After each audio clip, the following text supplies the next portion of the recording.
Well, hello, my name is Melody Evans and I'm an artist. Well, I've been working as a working artist for almost 40 years now.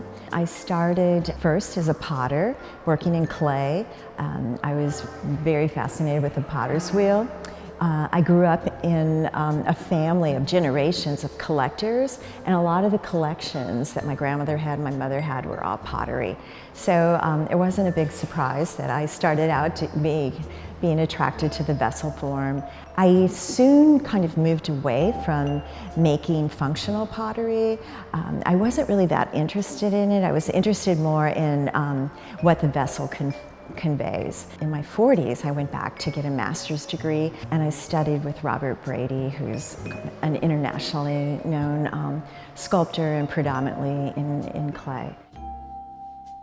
So what we have behind me is an installation of 3D objects, and I call that Garden Party.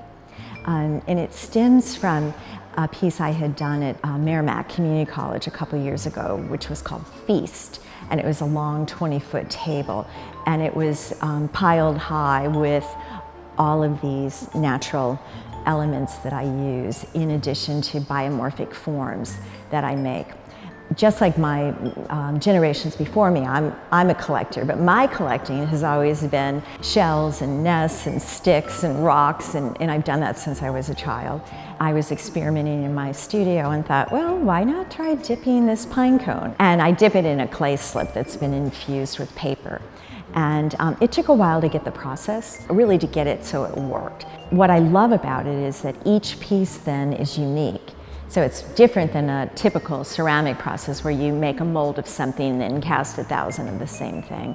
And I used to make a lot of work that was about environmental concerns and about man's interference. And a lot of times they were dark and they were tangled looking. And since COVID and since some of my own health issues, I really wanted to work a little bit more joyfully. I still feel like, in a really quiet voice, I'm still drawing attention to these beautiful objects that are out there all around us that we somewhat take for granted.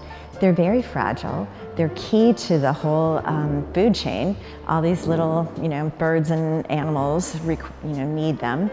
So there's still that underlying theme in there about the fragility, and the fragility of these objects is very much a metaphor for the fragility of our planet. This exhibition will be running through November 12th. I will be giving an artist talk October 28th at 10:30. If you want to be reminded of it, you can look at the Kranzberg Arts Foundation website, and all the details will be on that.